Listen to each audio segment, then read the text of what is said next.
Broncos country, we are back. We are live. This is Mic'd Up. I'm your host, Mike Carmelini, and joining me tonight, two of the best in Broncos country, Ryan Edwards of KOA Radio, Coach Mike Sanford, back again from Altitude Sports. Gentlemen, you survived the snowstorm, Mike, to get here. Thanks a lot, Coach. And Ryan, first time on. Thank you so much for coming on. How you boys doing tonight? Mike, you go first. You were late. Yeah, you know what? I wanted You're always late. I wanted our esteemed guest from KOA here, Ryan Edwards, the guy who I listen to oftentimes after Broncos games driving home. So, it's great to be on with you, Ryan. Just to throw it out there, your other the guy that you work with on a regular basis, he would never be late to this. Dave Logan, would he? He would not have been late. He would have been perfectly on time. Listen, if you want to win high school championships, there's only one way to do it, and Dave has made a career out of it. So, listen, I'm not saying that you'll never win it, but again, Dave has a way of doing things, and he's never late. Are you guys in the same division class? Do you compete against each other? 5A, yep, it'll be 5A state championship. Will go. It always goes through Cherry Creek and Dave Logan.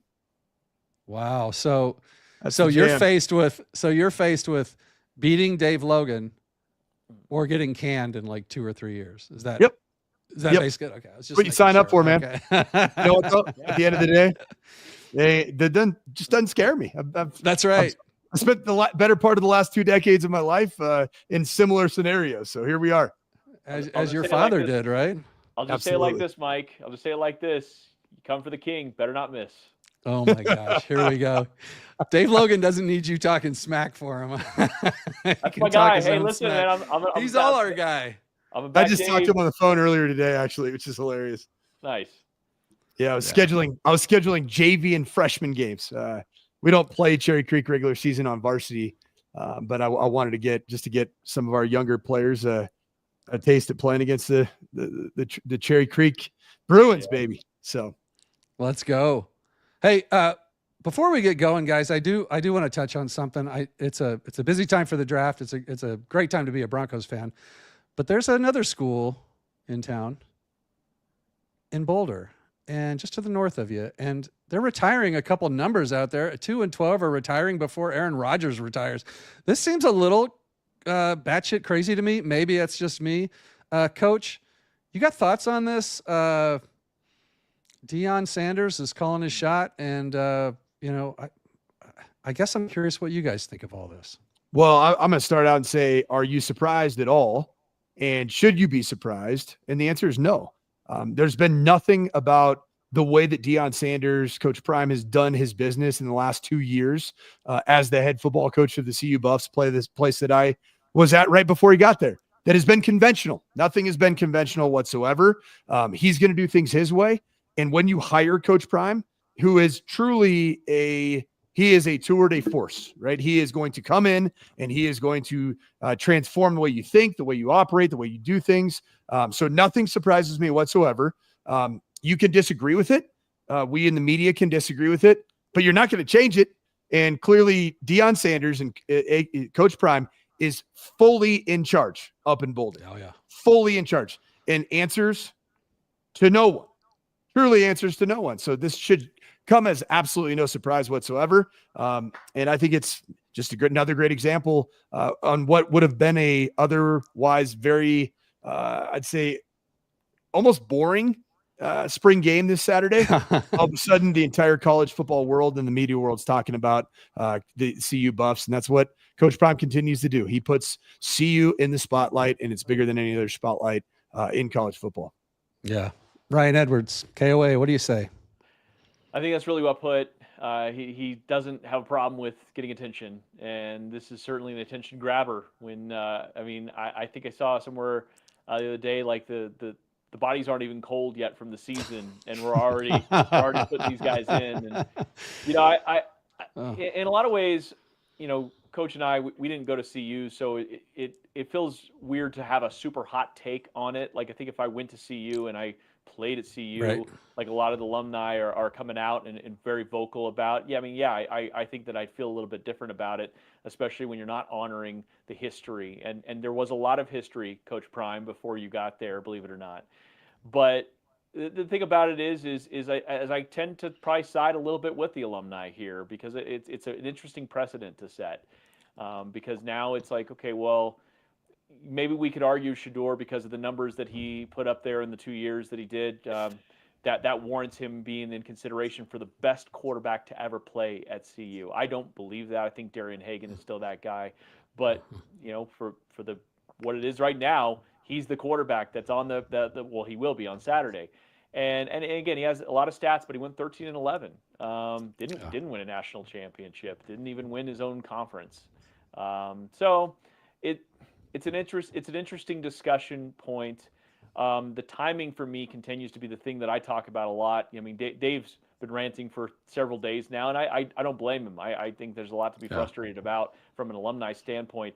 I just keep coming back to, okay, the logic behind it, right? What are we doing this for, right? It can't be just about ego. And so if it's not just about ego, it's about ego. But if it's not just about ego, then it's also about recruiting, in my opinion.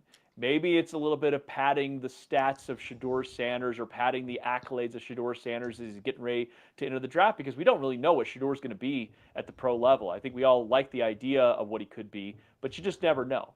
So I feel like there's some other things at work here that don't tend to get the coverage because we're all very passionate about it here locally, especially the alumni.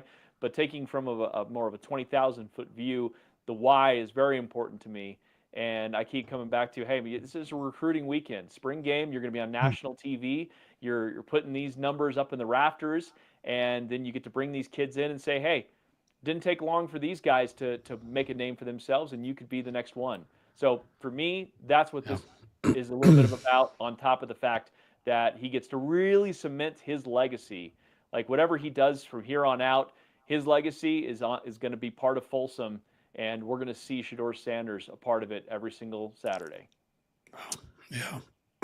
Yeah. I'm with you. I thought the question, I don't know if it was today, someone asked him, was trying to ask him a question, and before they could even get the question out, Deion is, if his last name wasn't Sanders, we wouldn't be having this conversation. And I bet half of Colorado went, yeah, because this wouldn't be happening if his name wasn't Sanders. I don't think that answer came out the way he intended it, and I don't think he cares. He doesn't. I think he's all about what he wants for his kids. And I'm that way to a fault sometimes too. But man, this move to me, it just is strange. And I just wanted your guys' take on it because it just seems odd. One last thought that I've had about it is, Coach Prime has, I think, been ahead or at least 2 steps ahead of everybody else in the college football world of this NIL transfer portal. And what even 5 years ago, when I was in the height of my coaching world, you do have to consider the past and the history and the tradition. But the bottom line is that the current college football landscape is about your roster that 1 year. You are coaching for your job that 1 year, period. It doesn't matter about what came before you. And frankly, it doesn't matter about developing a program 2, 3, 4 years down the road. It's about, like right now, it's about the 2025 fall season. And it's about getting the right group of portal players to jump into it. Anything else is honestly, it's just BS. People are just playing the game because they will get rid of you quickly. Yeah, if you don't. It's a corporate world. It's a corporate mentality. They're going to get rid of you. Yeah, really quick though, and I agree with you on that, and I 100% agree with what college football is now. But he said a word today that I don't think I think he intended to understand what it actually means, and that's a steward. He is a steward for CU and for the history of CU to a certain extent. And he said, well, I can't really honor the players of the past because I'm probably going to leave somebody out. And I'm like, that's kind of a bit of a cop-out. Like nobody's asking you to honor every single player that ever played at CU, but to have a decent understanding of some of the greats and to start there, to start with who you know. He mentioned Westbrook, he mentioned Cordell. Like, okay, fine, start there. They're players you know. So nobody is saying, hey, you had to know Deion Figures, right? You had to know, nobody's saying you had to know the entire history of it. I just felt like today's press conference was a lot of deflection and a lot of cop-out. You mentioned that he said, hey, we're only talking about this is because the last name Sanders. They say that about everything. That's literally the response to Yeah. any kind of criticism ever is it's because of my last name is Sanders, and that's why you're criticizing me. So Yeah. I think you nailed it there, Coach. I think that's exactly what college football is, and it is the now. It's always the now, but you are a steward of that university, and there was history before you. And again, you don't have to spend every single day, but you do have to respect it. And if you talk to a lot of the alumni, they're not feeling the love right now, not at all. And they're not feeling a lot of appreciation for what they've done to put CU on the map up until you finally got here and resurrected it. Yep. Well done. Both of you guys. Love your takes and agree with you 100%. And there are people there that he could talk to about history if he doesn't know it. Yes. I'm sure there's someone in the building that might know who Dave Logan was, just as a thought. All right, guys. April 17th, 2025. Coach, a lot's changed since the last time I had you on. We picked up a safety, a linebacker, possibly an ace, which, by the way, well played. I went with ace. Yeah, and then you flipped me and went Joker. About 2 weeks later, you gave up the fight. I was fighting the good fight with you. No, it was a Freudian slip. Please forgive me. Okay, so it was an accident. All right, yeah. No points deducted. But I do want your shiny new State of the Union as we sit here today because, we're a couple, not too far from the draft, but there have been some changes. What do you say to Broncos country? How we doing? Well, I'm going to start off with just saying that the offseason was a big win for the Denver Broncos. And I think any elite football team, baseball team, NASCAR team is built well down the middle, right? And you look at it, I love the baseball analogy, catcher, pitcher, middle infielder, center fielder. And that's what the Denver Broncos did on the defensive side of the ball. You signed DJ Jones. You anchor your nose tackle, your interior defensive line. You sign arguably one of the biggest game wreckers at the linebacker position in Dre Greenlaw when healthy. And then you sign another guy that just creates big plays, is a bit of a headhunter, and adds a little bit of physicality and length to the back end, right down the middle in your box safety with Talanoa Hufanga. I love what the Broncos have done on the defensive side of the ball. And as a result, I don't think you need to do much on the from a drafting perspective on the defensive side of the ball. Everything on that side of the ball from a drafting standpoint, it becomes about luxury. And I think it's given you the opportunity in a draft that might be a little bit boring on the top end, but really, really rich rounds 2 through 5. It gives the Denver Broncos an opportunity to really add to the pieces that surround Bo Nix. And I don't think that you're in a position outside of running back right now that you are panicking, that you absolutely have to hit. Now, I do believe you got to hit on running back. And that's the only position that is a pure necessity. And that's why I have a very strong take that if indeed Ashton Jeanty falls out of the top 6, you move the Rocky. Here it comes. You get there and you draft Ashton Jeanty. Why? Because he is Saquon Barkley. He is. Because he's from Boise State. No, because he's the best running back in the last 5 years of the draft. That's why. Attaboy. Love it. Great take. Ryan Edwards, what are your thoughts? Give us State of the Union for Broncos country. I know they're dying to hear what you think of the team as it sits here today. Yeah, I mean, I think Coach, he got me fired up. That's good stuff, Coach. Yeah, I mean, listen, I mean, you're right. I mean, you use free agency in order to put yourself in a position where you're not desperate going into the draft. And I think even they would say they're not desperate at running back in part because this was the plan all along. It's a deep draft. Every single time George or Sean were asked about the draft, they brought up the running back position. They brought up tight ends as well. But even then, I think there was an acknowledgement that they want some experience in that room, and that's why they went with Evan Ingram, who gives them really, in a lot of ways, what they probably would have liked to have had last year is a guy that's going to be reliable, especially on third down, to be able to pick up some of those, third and medium, third and short option plays that, and whether you want to call him a joker, an ace, any of those kinds of things. I think the reality is just reliable hands. And a guy that is used to being in that role. Plus, he's got some speed as well, so you could send him on some of those deep seam routes. But yeah, I think just giving yourself some more options with receivers, and then that includes the running backs coming out of the backfield. I wouldn't be shocked if the Broncos went with 2 running backs in this upcoming draft, and they'll be eyeing one at 20. Maybe they consider a trade up if they so deem it. And then I do think that they're going to be looking one at day 3 because the fact is, you can't, it's a position that obviously deals with injuries, but one of the things I've always respected about Sean and his Saints offenses is there's a specific role, a designed role for everybody. Everybody's got a place. And there's exact reason why you're on the roster. Whether you're Darren Sproles or whether you're Reggie Bush or Alvin Kamara or Mark Ingram, any one of these running backs, and each one I described, you picture immediately in your mind and have a different idea of what they did and what they did really well. And Sean always had a plan for those guys. So for me, you come into this thing, you can draft on strength. You could draft a defensive lineman there because you just watched the Philadelphia Eagles with all of that D-line depth that continued to rotate in, win a Super Bowl. And so you say that wouldn't be a bad direction to go because you got two guys that are on one-year contracts. I think they're going to take D-line anyways at some point. But you do put yourself in an advantageous position because you filled the holes you had to absolutely fill in free agency, and now you get to enter the draft, and you could just add depth / add playmakers and really kind of take this team into a new direction or a new level, knowing that Bo Nix in year 2 should improve on his play as he has more time in this system, as well as the rest of the offense and the team around him. Yeah. Well done. First time on, he's kicking your ass, Coach. Jeez, how does that feel? I thought Coach Did you knew that was coming, right? Yeah, it just goes with the territory. The thing I love about you, Mike, did you win last time you were on? Yeah, but the thing I love about you, man, is that you get caught up in the emotion, and you love the comeback story. So you're going to let me kind of get a big deficit here, and ultimately, you're just going to build this thing up because you're the true showman yourself. So I'll come back late. The script's already written.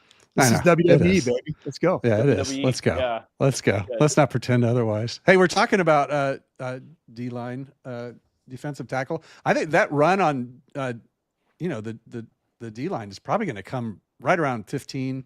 You're right. And that's right where we are. I mean, I'm all about Omarion Hampton. I'm all about, trading up for Genty. I mean, I want weapons for Bo. I've been very public about that. I'm still on with Loveland. I mean, I know that kind of disappeared, but I still love that kid. And, but you know what? I mean, people I know that I respect, they like a lot of these guys. And, it's kind of that one position that helps because the NFL's cyclical, right? So it's pass heavy. And then all of a sudden, now everybody wants to run because they saw what happened last year. And the one position that kind of helps both of those is interior defensive line. I mean, they can affect both of those games. And so I don't think it would be bad, but yeah, I mean, just to expand on that a little bit, Coach, let's start with you. What do you think? Would you, I mean, you're not going to be sad if they get, Derek Harmon or Nolan or somebody in the first, are you? You're going to be all right with that. I am. The only thing I'd have a challenge, be a little bit on the fence with is you did so much in your offseason acquisitions defensively. I mean, you really went out and you use the famous word in these parts, bolstered your interior of your defense. And you did that by spending money. To Ryan's point, you do have several interior defensive linemen that are on short-term deals. So I do think that would make sense. I just think that the opportunity to move the needle for your sophomore quarterback in order to avoid the sophomore slump, I think you got that chance to do so at pick 20. And because you're not in a tremendous place of need at all that many positions, man, I think you can move either way. You can move up potentially, or you can move down within reason. And I have no idea how Thursday's going to play out. No clue. It's great. Yeah, it's great. And I think that's pretty exciting. It's made for a little bit of a frustrating 3 months of coverage, right? Because you feel like we're on the same guys and the same topics, but at the end of the day, man, like we have no idea what's going to happen. I mean, it could be Walter Nolan with the 20th pick in the draft. It could be an offensive tackle. It really could be. No, don't say that. But think about it from this perspective. You have two really solid offensive tackles, but they're getting a little bit long in the tooth, right? Like neither one of those tackles are going to be playing 4 years from now. So I don't think it's completely out of the realm of possibility for, say, an Ariante Ursary from University of Minnesota at pick 20. I don't think that's out of the realm of possibility whatsoever. Yeah, definitely possible. I think Henderson's probably way more possible than that, but we'll see. Ryan, what do you say about this? I know you touched on it a little bit. Defensive tackle? Yeah, and again, I think that I like kind of what Sean said today is he talked about taking his quarterback off the high dive, and that includes adding on the defense, right? I mean, because if you have a good defense, obviously a good running game, those are just things that really help your entire team, which inherently helps your quarterback. So for me, I've been a big proponent of defensive line there, because I just sort of feel like it's a position, again, that you rotate in. You're going to eventually need to get a little bit younger there anyways. I think they have aspirations, of course, to give Zach Allen an extension, but I don't know about John Franklin Myers. I don't know if that's something that they're serious about. So, and it sort of just depends a little bit on what's available, right? Ideally, again, me reading between the lines on some of the things they said today, I think that there's maybe a player or two that they have in mind there at pick 20, and if they're not there, they've got some offers to trade back. And the quarterback position is going to be the one to watch there, because the Steelers right behind you at 21. And another thing that George says that I've kind of been echoing over the last several months as we've been out at the combine and kind of doing our pre-draft prep is the grades on these guys from pick. George said from pick 10. I'd even go a little higher than that, but we're talking from pick 10 to pick 20, 25, even into the 30s. I honestly don't know if there's much of a difference. It's a weird draft in that respect. Usually we have say top 15 are all kind of those blue chip players, those franchise altering players. That's not the case. There's only a few of those guys in this draft, and everybody else is kind of in what do you need, what specific maybe need or depth that you're trying to fill. So I think the Broncos are in a fantastic spot. If the Giants and the Browns want to jump up from the beginning of the second round, I think the Broncos are going to be wide open for business. Yeah. I agree. Ryan, let me ask you. I know you're dying to say it. Yeah, Take Ryan, over the show now. Yeah. I'm going to ask you this question about what do you think Sean Payton meant when you alluded to his comment today from his presser about taking his quarterback off the high dive? What do you think that means?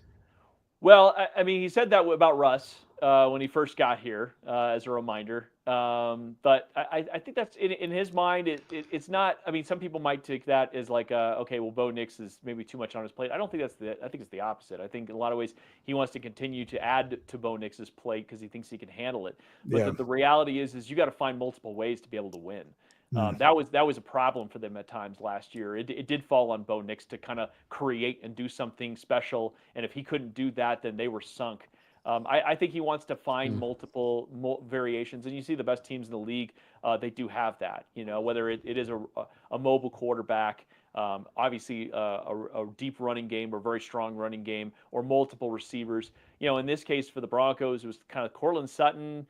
Sometimes Vele, sometimes Marvin Mims, especially late in the season, but that wasn't always consistent. You didn't have really any productivity from the tight end, and you certainly didn't have any productivity from the running back. Getting a chance to speak with some people out at the combine, the focus this year right away, tight end, running back, they are going to find ways to win with those positions this year. Yeah. So that's why he keeps coming back to say the wide receiver is not really the high priority for us. It's not to say that they won't address it, and it's not to say that if, say, Tet McMillan falls to them at 20 that they wouldn't consider taking him there. It's just to understand that with the way they think they need to win right now is, hey, our wide receivers are pretty decent. We actually got some productivity out of them that we kind of remember being able to see out there with the Saints. We think we can do some similar things, but where we won and where we became multiple with the Saints was with our tight end and our running backs. And they didn't have that last year. And so that's why the focus is continuing to be on that. I would say that Sean Payton can help Bo Nix come down from the high dive a little bit by committing to running the football. Sure. Off-season commitment, training camp commitment, certainly draft commitment, but you got the offensive line to be able to run the rock. Sure. And these are big, physical, gap scheme built types of offensive linemen. Yep. And so that to me is a way that your play action game gets better. Your RPO game gets better, because if that ground game is something that defenses have to respect on a consistent basis, and they are now threatened that Sean Payton at any point in time can call a run and will stick to it. I think that will make the possibility of any sophomore slump for Bo Nix leave the building, in my opinion. Oh, I completely agree. And it's a commitment to, right? It's a commitment to, and it's a commitment to a running back that he loves. Yeah. Like that was the other thing last year. It is pretty evident by the way that they kept cycling those guys in and out. They never really loved a single one of those guys. But I think, this is an opportunity for Sean to handpick his running backs. And I'd say that maybe even in plural. Yeah. And I think that's why you're going to see that commitment and that renewed energy to the running back. Yeah, it was strange today after the presser in the last few days. A lot of Twitter was like, we're going running back in the first. We're definitely going running back in the first. And it was just this little bit of me that with all the running back talk and all the that Sean's got somebody else in mind, like tight end, wide receiver, and he's going to surprise us all because he'll do that. But I personally hope I'd like to see Hampton fall to us there or something. But we'll see how that goes. I agree with that. I agree with the run game needs to happen. And speaking of that, is our boy Estime? Ryan, I send this to you first. I say, yeah, I think Estime does have an uphill battle to make the 53. I know that they want to like him. I don't have any inside information on this, but I did watch him get benched for Bidet for the Buffalo game. Brian, what do you say to that? Is he going to make the 53, or is he going to have to work for it? Okay, well, there's some layers to that question. I like layers. I'd say we in the media probably read too much. Some things I've been told. We read too much into the Estime Bidet thing from that game. Now it's hard not to because it's actions over words, right? So the action is you benched your running back who actually had a couple of nice moments for you when you used him, versus the guy coming off of IR who hadn't touched the ball and then evidently didn't really touch the ball very much against Buffalo. 2 carries. It's hard to ignore that fact, but. I've been told that is any kind of indication of how they actually feel about Audric Estime. But I'd say for the most part, all of these running backs are going to have something to prove. And again, it depends on a little bit on how they address it in the draft and maybe even with college free agents. That room is incomplete. They've acknowledged it's incomplete. They went as far to even tell us at the draft publicly, not just privately, that the offensive line was getting the job done and the running backs weren't. So there isn't a single person in the running back room that I would say, feel great about your spot. Everybody's going to compete, as they should, because that's football. That's the NFL. And a little bit has to do with what they ultimately add. But I don't think Audric Estime is in any worse situation, I guess is my point. Okay, that's fair. Any worse situation than anybody else in the roster in that room. All right. Coach, what do you say? Well, I know this for a fact. Audric Estime is watching right now. He is a diehard follower of Mic'd Up Live. Loves Mike Carmelino. Who isn't? I mean, it's so Audric. I'm speaking specifically to you. Listen, master pass protection. Be an expert on every third down look that is out there in the National Football League, and be the best pass protecting back on this roster in training camp in the National Football League. You got the biceps to do it, brother. You'll make the team. Second thing, Audric. Dude, you look like Tarzan, brother. Beautiful creature. Play like it. Play like it on third down. Play like it when it's goal to go situations. Run behind those pads. If you do those two things, you make this roster. If you go 0 for 2 in those two things, you ain't making this roster, because we even heard it from KOA, the flagship zone. Ryan Edwards. Flagship. Might be running backs, plural, that are drafted. Oh, yeah. If plural happens, you're fighting for your football life there, Audric. That's fair. Master those two things, you're in good shape. Well done. Well done. Thanks for watching. Please subscribe. It was like it was prepared. Like it's almost like he was right in front playing of the game. Yeah, with Colt Trickle on the outside. A little reference there to Days of Thunder. Oh crap! Just trading some paint. Just trading some paint with Ryan Edwards, man. Hey, he stole the lead. Well done, Coach. We're going 3 wide right now. We're 3 wide. Hey, do we care about any of this stuff? Really, tush push, moving the touchbacks to the 35, Coach? What do you say? Do we care about this stuff? Just play the game. I would have loved for the touchback rule to be changed to the 40. Something I've been advocating for a while. Make it even more punitive. So that's my belief is I want to see this dynamic kickoff play out. And so I want to see what it looks like. I want to see the creativity that could go into this play. We saw it a little bit during training camp this past year in different ways that you could block it and fold schemes versus, zone schemes on it. But yeah, at the end of the day, this year was a waste of a year where the dynamic kickoff was the most static play in football because it was a touchback every play. I don't know, getting the ball at the 35. Tush push, it's a football play, guys. It's been around. It's the root of football. If you want look back at the black and white era of college and pro football, they played football this way. And the root being rugby, it's a rugby play. It's a rugby scrum. There's no way that play should ever be outlawed. Defend it better. And if you have a problem with it, then start running it and run it better than the Eagles or as well as they do. Yeah. Love that. Ryan, what do you say? I mean, it's perfectly said. I feel like the 35 was a half measure, honestly. Yeah. The incentive for these teams to do anything different than they were this last year is not much more significant. And I when they came out with 35, I knew they were going to do something. When they said the 35, I had a bit of an eye roll, like, all right, I mean, that's what it is. But it's like for NFL teams, they say, again, versus giving this thing the real chance to be a run back, well, fine, 5 more yards, whatever. I mean, but 40. Now, you go to the 40-yard line, I think you see some real change. But it's like the NFL does all the time. Love them to death. But the NFL is always very reactionary. And they'll see it's kind of the same numbers as last year, and they're gonna be like, all right, well, and I guess we'll do the 40 next year. they just want to kind of inch it forward. The tush push thing, I do think that's actually going away, which is really unfortunate. I agree, it's a football play. They keep arguing about the future injuries that might happen from it. I think that's come on, a nonsense such BS. cop-out.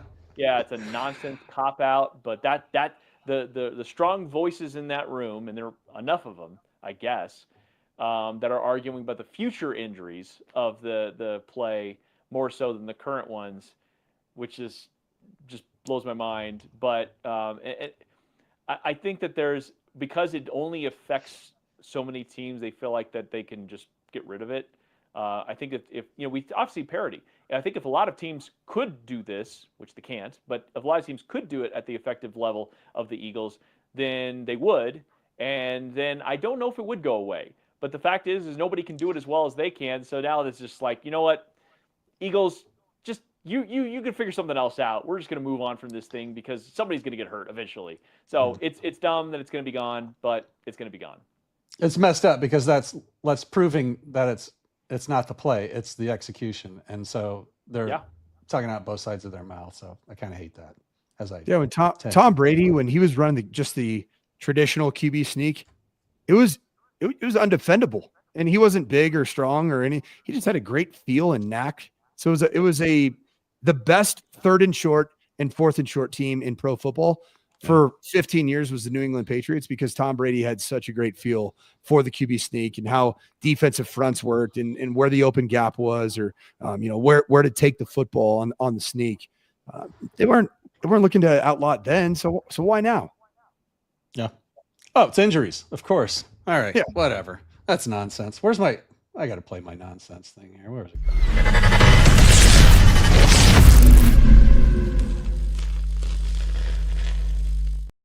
All right, guys, that's enough of that. I'm sorry I had to do that. We don't need to talk. We don't need to talk about it. I got in enough trouble for that already. I'm not. So you still catching strays tonight, huh? All right. See, you had to say it. No, you didn't have to say that, Ryan. You could have just let it go. Maybe. So, let's do a little taboo. Coach, you won the toss, even though you weren't here. This is a new game. You weren't here last time. I have in my hands about 15 names of Broncos, current and past. Okay. I can tell you everything but their name and number. I'm going to get you to say as many of their names as I can. We got a minute to do it. You with me? You follow? So it's just me. It's just you. Okay. Ryan's got his own stack. You first. Let's do it. Let's go. Some of these are going to be easy. Some of these are going to be hard. I can feel it. Here we go. It's the pressure's on. I'm feeling like a little heat. Here we go. All right. He was a backup quarterback for Drew Lock. I think he went to Boise State. Brett Rippon recruited him. Next. He's Bo's backup now. Jarrett Stidham. Oh, he was our sack leader last year. He had a fumble for 6. Nick Benito. Benito. Late wide receiver. He was Peyton's favorite target. Caught Demaryius the Thomas. He's a Super Bowl 32-33 guard. We call him Stink. Mark Schlereth. Oh, he was our head coach for that Super Bowl and should be in the Hall of Fame. That's Mike Shanahan. Oh, we just signed this tight end as our Joker ace. The ace is Evan Ingram. Okay, here we go. Our wide receiver 1-ish from last year. Cortland Sutton. Needs a contract. These are so easy. The greatest tight end in Broncos history. Hall of Fame tight end. Shannon Sharp. Oh, he was our wide receiver opposite of Rod Smith. This is before your time. 2 Super Bowls. He's a real easy-going guy. Ed McCaffrey. Let's go. Oh, leading receiver. Oh, sorry. There's your timer. Oh, I think you did really good, bro. Let's go.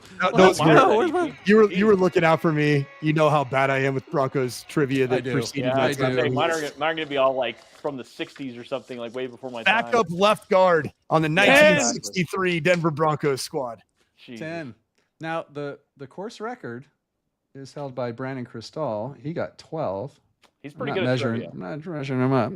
And this is a little different than trivia. Trivia questions are a little different.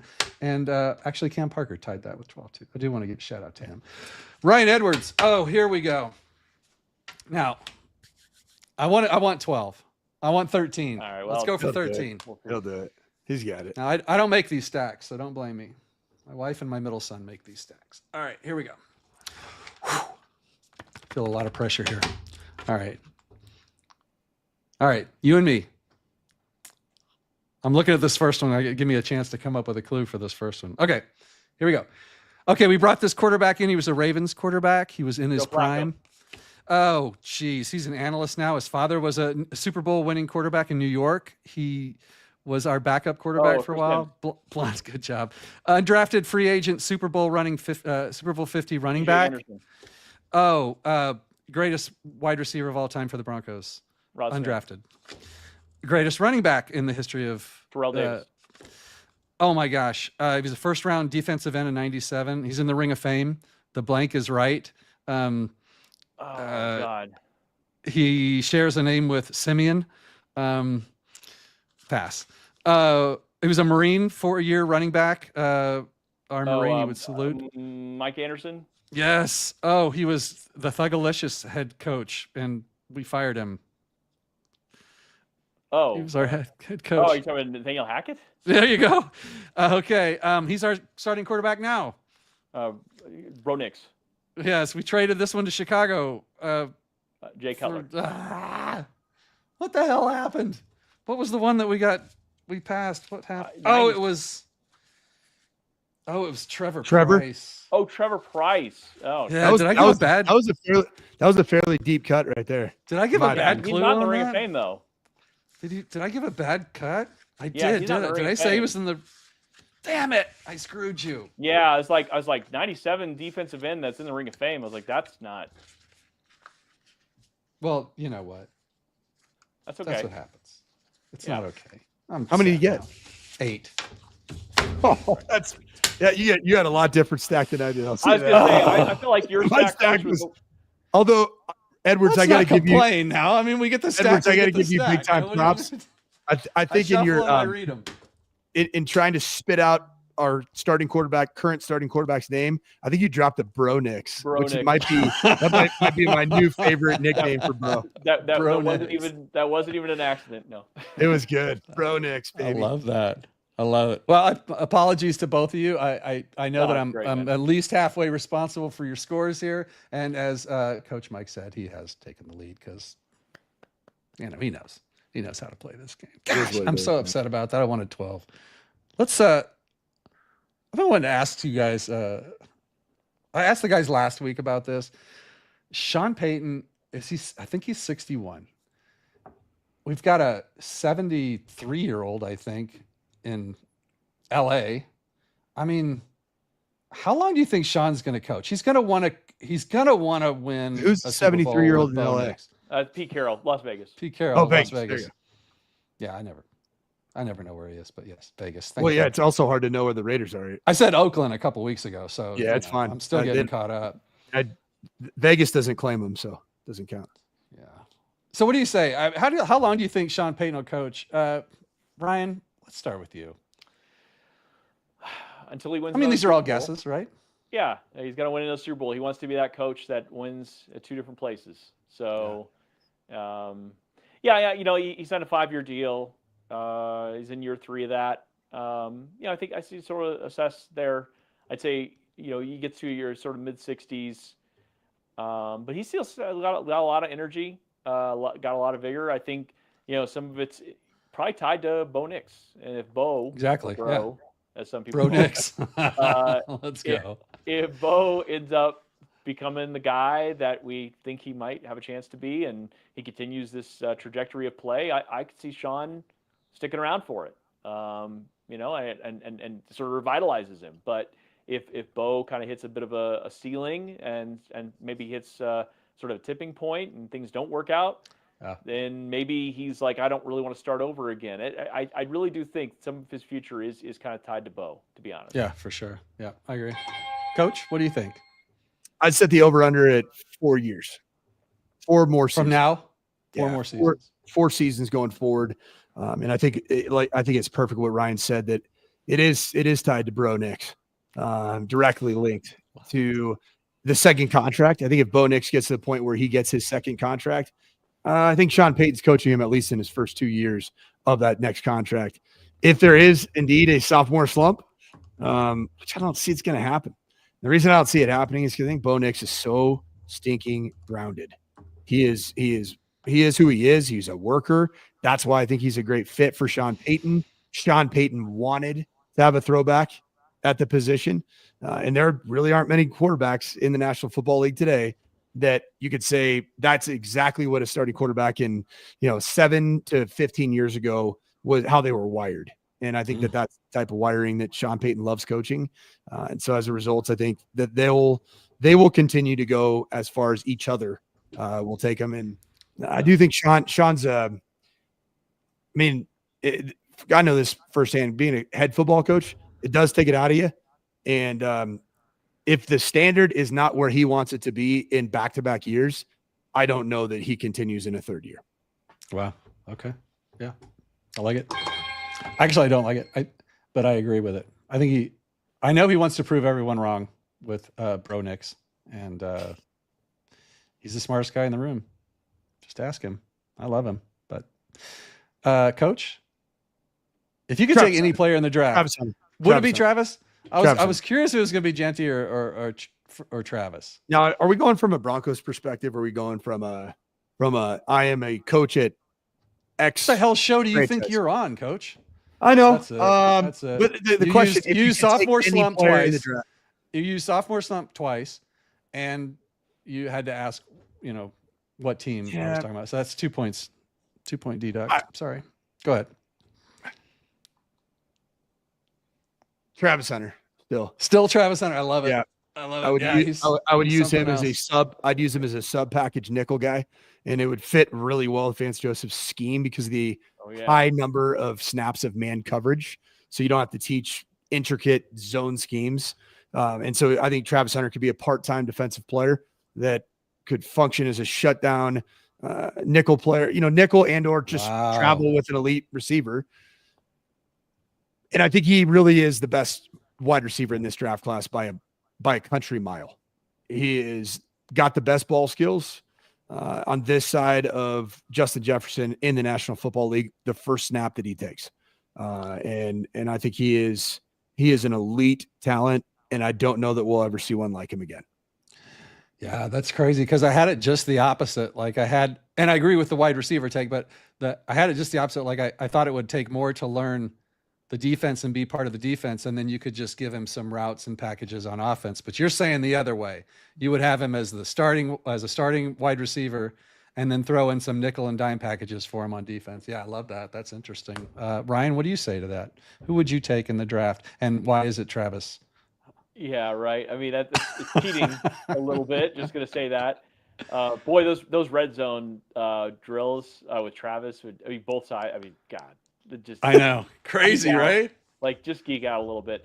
But no, I won't cheat like Coach did.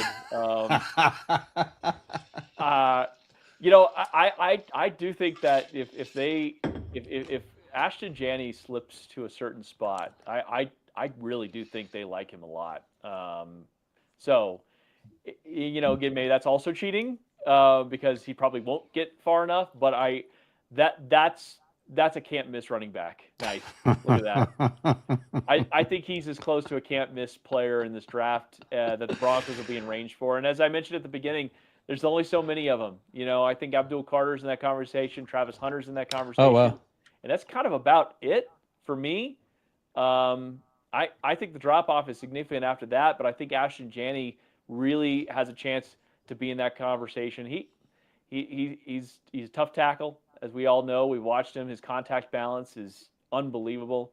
And I just think that you add Ashton Janney to this team, and that adds 2 wins to your team, like overnight. Wow. That's player. That's one player. And again, it could be more. I'm just saying baseline, you are 2 wins better if you get Ashton Janney on Thursday night. Wow. Well done. Yeah, I love both those. I don't think there's a wrong answer with either of those two. I'm not sure Carter would be one, but Janty or Travis, wow. You imagine being Cleveland and blowing that. Isn't it Cleveland that everybody's talking about? Like, you imagine them like going OT or something, like just, or trading that away and like, oh my gosh. Yeah. But then there's people talking about they're going to get Shedeur and him. Like somehow they're going to trade back in and get them both. How crazy would that be? Kind of a pick 20. I almost feel sorry for Cleveland. We're open for business. So. Pick 20. Yeah, we are open for business, aren't we? All right. Well, why don't the Titans take Travis Hunter? Because they're probably QB should. needy. Yeah, they probably should. I think, you sort of talk yourself into you're not going to be in that range. Again, you hope, right? If you do things the right way, you got a new coach. New coach from last year, but you got a new coach. You got a new GM. You get a chance to sort of cement something, and you're not going to have the first overall pick again next year. You hope. So I get the logic, but you're right. Like if I was a GM in that situation, I'd be like, I got Travis Hunter, who I think will be a hit no matter where you play him. And then next year's draft quarterback class could be better. Yeah. Why not just take a play? I think that's what the Giants are going to do. I think the Giants are just going to take Abdul Carter because they're in that mindset. Like, hey, we can take somebody in the second round, but we already hedged with a couple of vets. There's just no reason to reach there and take somebody that we're just sort of okay on. Let's take what we believe is close to a can't miss prospect, and that's kind of what I would do. But every GM and coach are in different position than the next, right? Yeah. And how fortunate are the Broncos that we did not kick the can down the road one more year. I got so tired last year of hearing, fill these positions. You can always get your quarterback later. And it's like, hey, act like those things you can just go to 7-Eleven and buy one. Like it has to be the right fit, Yeah, you just, and I'm sorry, but I was never on board with that. I was always draft until you find him. And if he's not the one, draft another one, and just because it just doesn't matter until you get it. And I'm so glad that we're not sitting here this year trying to figure out if whatever his name, Jackson Dart, or, these guys might be the one. Like it's just, we're in a good place. So, quarterbacks hopefully. 3 through 6 are not NFL starting quarterbacks. Right. I don't know if QB1 in this draft class, as everybody calls it, is a NFL starting quarterback. I've already said I was out on him, but I'm not a professional, but I look for something to see. Like as someone who's watched enough football and talked enough with the guys I know, I kind of know what to look for, but I'm not an analyst and I've never claimed to be, nor do I pretend to be, but I went and watched him just to see. And I was like, okay, well, he's all right. But you're talking about Ward? Yeah. I was like, he does some things good, but he looks like a middle round. Like on some years, he looks like a second round draft pick to me. I don't know. I think it's just it's not a good year to pick a quarterback. So good luck with it. I'm glad it's not us. Was there anybody in free agency that got away that you wish we would have signed this year? Kind of now it seems like early in the year, it seemed like, yes, I wanted that guy. But now that free agency's kind of done, I'm kind of like happy with what happened. Coach, what do you think? I'm like, the spoils the riches. I kind of feel good about it, but I can't really think of anybody that got away now. Like at the time, it seemed like we were losing, the free agents and getting the ones, but it's all panic mode. Like we're good, right? highly, highly unpopular take coming. Oh, Javonte Williams is what I thought he was an incredibly valuable piece in the role that he was adopting, and I think taking on, which is Ryan role. It's that role that I described for Audric Estime, the third down pass protecting savant, and he was so good at it. He didn't show any type of bad body language because his carries were being taken away on first and second down. That's a hard guy to find, guys. And I don't know that you have that right now on your roster. I don't know if you can go out and get it via draft necessarily, because a lot goes into training a running back in the mental aspect of picking up blitzes. And a lot of these college offenses now are so dumbed down. They're so dumb because it's all about being able to get transfer portal players plug and play with simple schemes. So third down pass protecting backs, they don't grow on trees. And you got to remember, last year you lost 2 of them. Samaje Perine was that guy. He was gone. Yeah. And then Javonte Williams took over that role. I think the role that he played was way more important, and almost I don't think anybody could look past his lack of production as a workhorse starting running back in order to see his value as a third down tailback. Yeah. And I've said it on every show for the last probably month. I still believe the Broncos need to sign a vet running back, and he doesn't have to be a great running back, but he needs a little experience in picking up the blitz. And I'm not changing my mind. And I think they will do that. I do. I still predict they will. I don't care who they draft. They'll bring somebody in. Ryan, what do you say to that? Anybody, free agents that you that we whiffed on maybe? I mean, I like the Javonte take because I do think he was a little more underrated than people wanted to admit. But again, it's part of the plan because they knew they were going to go running back pretty heavy. Sorry, my kitten is like attacking my leg. We're cat friendly here. Yeah. Initially, some of the linebackers coming off the board made me a little nervous that we weren't going to get an off the ball linebacker. But obviously that ended up being okay. If I was going to pick one that I was kind of intrigued by, I kind of want to see what Chris Godwin could have been here. Oh, that's a good name. And then again, he went back to Tampa Bay, and then that's fine. But it just, Sean kept saying, "Oh, our wide receiver room's fine. Our wide receiver room's fine." It's okay, that's right. But it just thinking about how reliable of a pass catcher and how consistently good he is every single year. And he was coming off an injury, but I thought coming off an injury might help bring him here, and maybe you get a bit of a discount there. But that's just a name that, I remember early on in the process, that's one of those deals where it's like, man, him opposite Cortland Sutton, or if they decide not to retain Cortland Sutton and you go into the draft, and there's some options there, but I think he would have been just so reliable for Bo, and that would have been a fun wide receiver that I think for Sean. He's just such a crisp route runner. He can really do everything. And he produces like every single year. He's not considered a wide receiver 1, but he's shown that if you have to be that, then you can. I would have been interested to see him. Yeah, there was remember, it wasn't that long ago that every wide receiver was going to be a Bronco for a while there in Broncos Twitter, right? And on the air too. It was like everybody that was, hey, it could be this guy, it could be that guy, and. Yeah, I've already forgotten all that, but yeah, we were after every wide receiver, and Godwin probably one of the bunch. But remember, the T. Higgins talk, we were going to go get him, and who's the guy that went to Seattle? The guy from the Rams, right? He was all the rage for a while. I can't think of his name. I've already forgotten him. Cooper Kupp. Cooper Kupp. Cooper Kupp. Yeah, I mean, so it was it's kind of nice, but I do like how Mims came on late.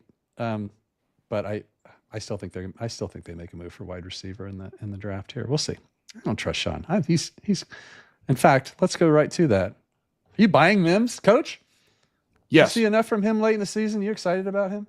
I am buying Mims. I think that Sean's been playing a bit of a, pun intended, cat and mouse game with Marvin Mims with regards to prove to me that you're dependable. Prove to me that you know everything schematically so that I can move you around and use you as a chess piece. I think it's taken the better part of 2 seasons to get to that point. And I think we got to that point at the tail end of last season going into the postseason. I love the speed. I love ball in hand capabilities. We will know if Sean is fully bought in to a Marvin Mims if he doesn't select Luther Burden. Whoa. Luther Burden's the one?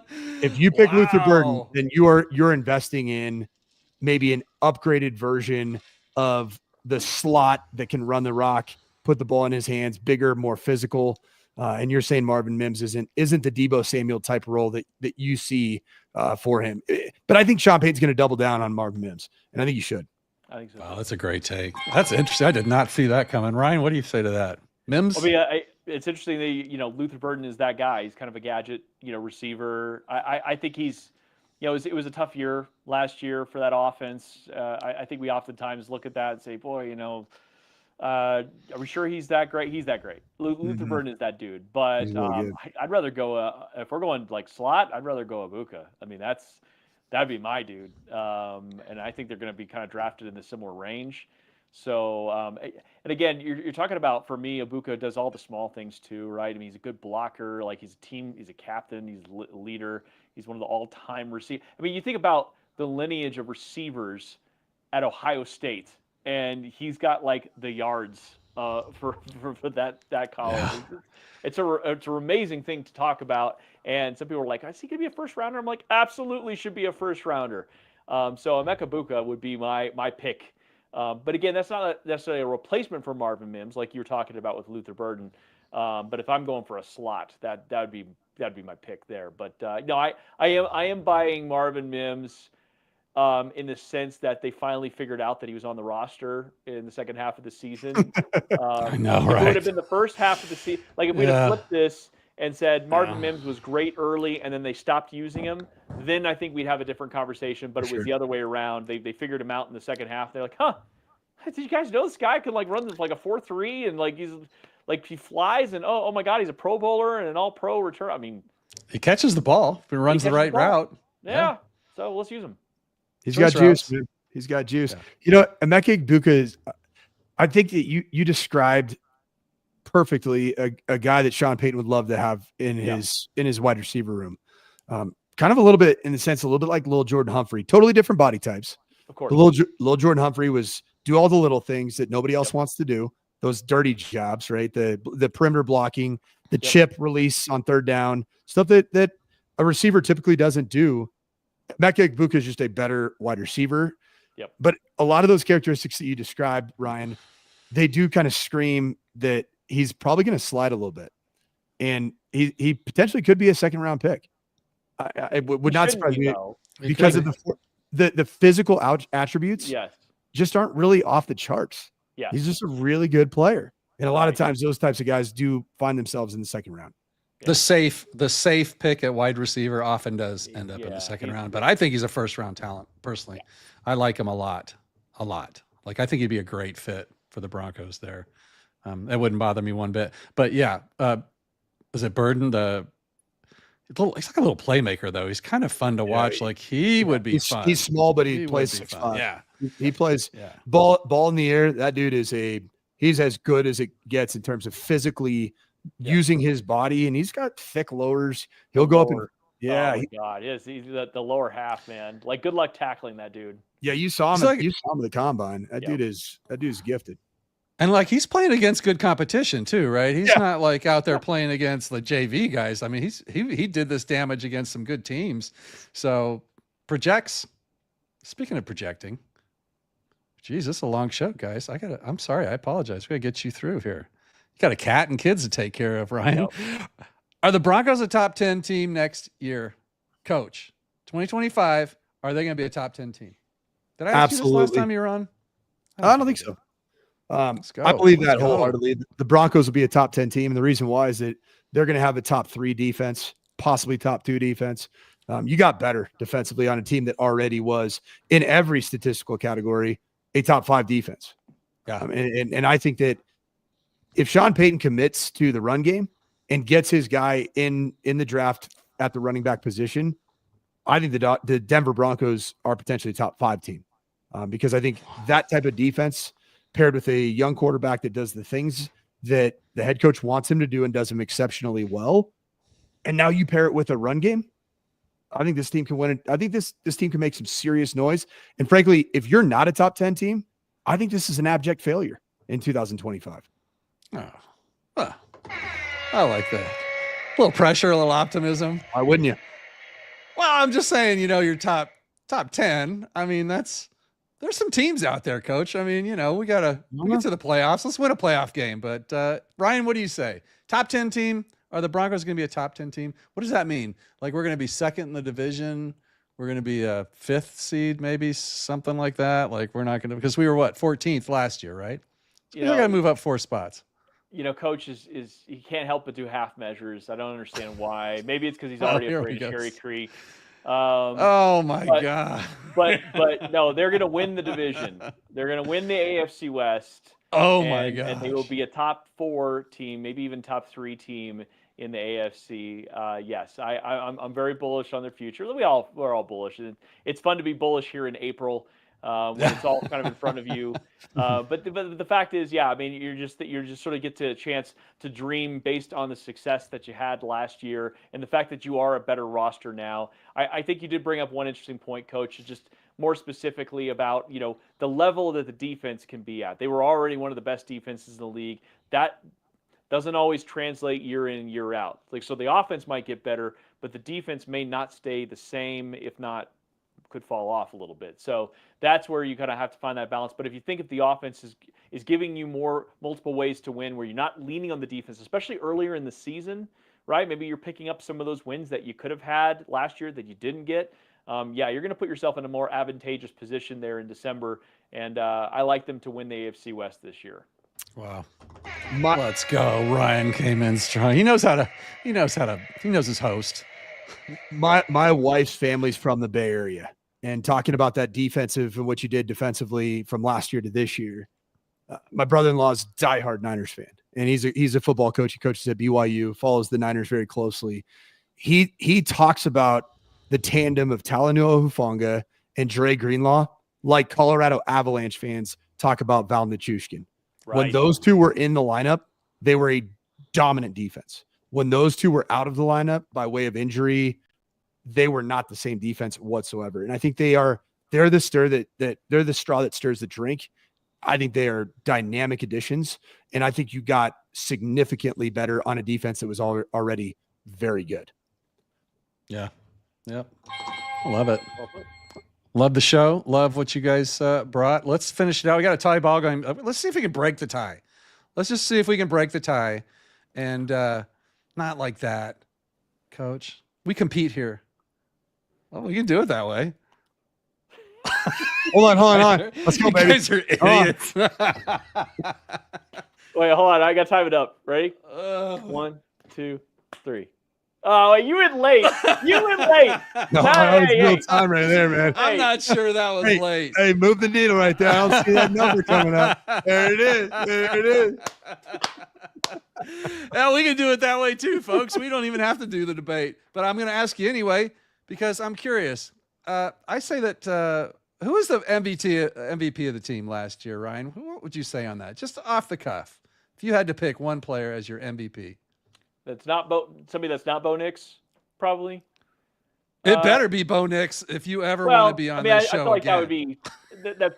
I'm not saying I probably shouldn't have said that because I know you don't want to be on this show again. It's Bo Nix, right? Well, it's not that. No, Nick Bonito would be my MVP. So good. That'd be the other one, yeah. And again, Pat Surtain. I mean, I want to take. He's the defensive player of the year. He's the best player on the team, but is he the most valuable? There was just some special. Like Pat Surtain has a level of expectation. Like it's sort of he has to kind of match that, and that is impressive that he was able to do that and be as great as he was and win defensive MVP. But Nick Bonito, for a lot of people, came out of nowhere, and obviously had the 2 touchdowns in the game, that were significant. So I don't know. I feel like there was a lot of guys. Zach Allen, I think, can be in that conversation. Yeah. I think that you could talk about, even some guys on the offensive line, and I mean, there were some moments for everybody, and it kind of it's football, right? It takes everybody. But I just off the board, it's kind of like the non-obvious. I'd say Nick Bonito's in that conversation.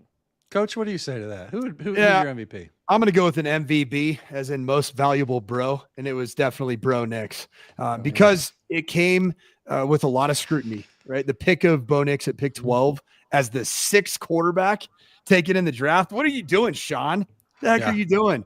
The fact that you hit on Bo Nix and you feel a certain type of way about Bo Nix at this stage is why this draft is so exciting. It's so fun because everything now is it's the cherry on top of when you do find your quarterback and it's a foundational piece, you build off of that. I was a doubter. I was a skeptic until about week 4 of the season. And that's when I started to really change. And I think it's what he has between the ears and just his overall mentality that I feel so good about the foundation of your quarterback for what you can do year in, year out with him. Yeah. The reason I asked that question is because it's actually kind of difficult to answer, isn't it? Like, we have a lot of really good, impactful players on the Broncos again, and it happened pretty quickly. I think it's fascinating. You can always debate how you vote MVP based on, well, the quarterback's the most important position, blah, blah, blah, and that's where it kind of gets messed up. But my pick would be Bo Nix, but like, certainly PS2 is probably not even arguably our best player. And then you throw in Zach and Nick Benito and it becomes difficult, and it's nice that in combination of not really caring that much about who we draft or pick up in the remainder of free agency. Broncos country's sitting in a great place, and I couldn't be more excited. And I couldn't be more excited for you gentlemen to come on the show tonight. It was wonderful. I know it was a long week for both of you, some more than others, a long drive in the snow for you, Coach. But Ryan, thank you so much for coming on. Ryan Edwards, KOA Radio, Coach Mike Sanford, Altitude Sports Radio. Gentlemen, thank you for a wonderful show. You know what? I'm not doing it. I'm not having a winner tonight. It was too good. It was too close. I'm benevolent. I'm your benevolent host tonight, and I will see all of you on Mic'd Up next week. Take care, everybody.